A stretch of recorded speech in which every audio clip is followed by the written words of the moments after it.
आदरणीय बंधुओं, माताओं व मेरी प्यारी बहनों, राधे राधे। आप सभी का हमारे YouTube चैनल जीवन की धारा पर बहुत बहुत स्वागत है।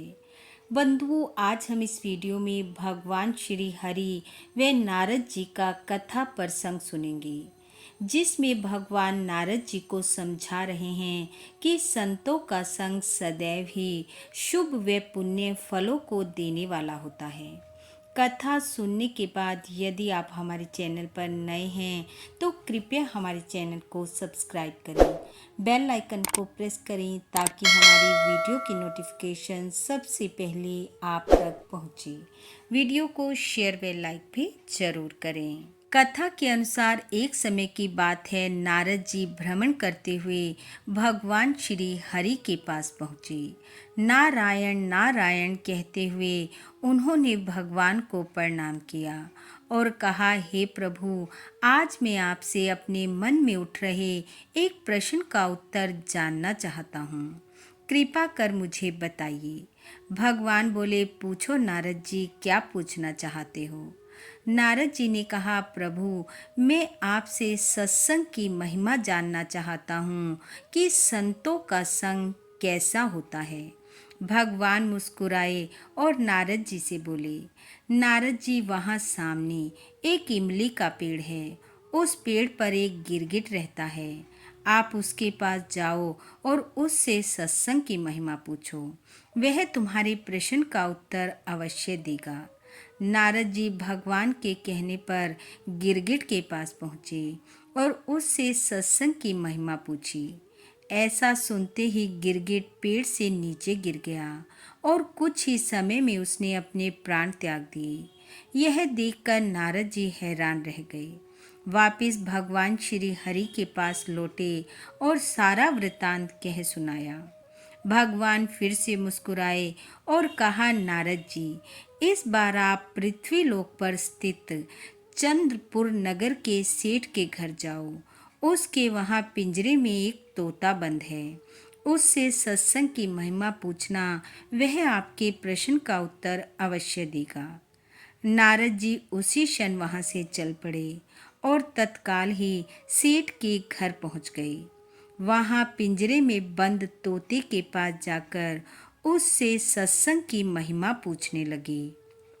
ऐसा सुनते ही कुछ समय बाद तोते की आंखें बंद हो गई और उसके प्राण पखेरु उड़ गए। यह देखते ही नारद जी घबरा गए कि ये क्या हो गया और शीघ्र ही वापस भगवान के पास आए और जाकर बोले, हे प्रभु, ये क्या लीला है। क्या सत्संग का नाम सुनकर प्राण त्यागना ही सत्संग की महिमा है। भगवान फिर मुस्कुराए और बोले, नारद जी, इस बार आप नगर के राजा के महल में जाओ और उसके नवजात शिशु से सत्संग की महिमा पूछो। नारद जी यह सुनकर घबरा गए और बोले, प्रभु, अभी तक तो पक्षी ही अपने प्राण त्याग रहे थे और अब यदि नवजात शिशु ने अपने प्राण त्याग दिए तो राजा मुझे कदापि जीवित नहीं छोड़ेगा। भगवान ने नारद जी को कहा, आप मेरे कहने से जाएं, निश्चित ही आपको सत्संग की महिमा समझ आ जाएगी। इस बार डरते डरते अपना मन पक्का कर नारद जी राजा के महल में पहुँचे। नारद जी को आया देख राजा ने उनका भव्य स्वागत किया, परंतु नारद जी का ध्यान अपने स्वागत पर नहीं बल्कि अपने प्रश्न पर था। नारद जी ने भगवान श्री हरि को याद करते हुए नारायण नारायण कहते हुए राजा से कहा, मैं तुम्हारे नवजात शिशु को देखना चाहता हूँ, उसे आशीर्वाद देना चाहता हूँ। नारद जी के कहने पर नारद जी को बालक के पास ले जाया गया। पालने में खेल रहे नवजात शिशु के पास पहुंचकर नारद जी ने भगवान का नाम लिया और बालक से सत्संग की महिमा के बारे में प्रश्न किया तो वह नवजात शिशु हंस पड़ा और बोला, हे देव ऋषि, जिस प्रकार चंदन को अपनी सुगंध और अमृत को अपने माधुर्य का पता नहीं होता, ऐसे ही आप अपनी महिमा नहीं जानते। इसलिए आप मुझसे पूछ रहे हैं। हे नारद जी, वास्तविकता तो यह है कि आप ही के क्षण मात्र संग से मैं गिरगिट की उस योनि से मुक्त हो गया और आप ही के दर्शन मात्र से तोते की योनि से मुक्त होकर इस मनुष्य जन्म को पा सका।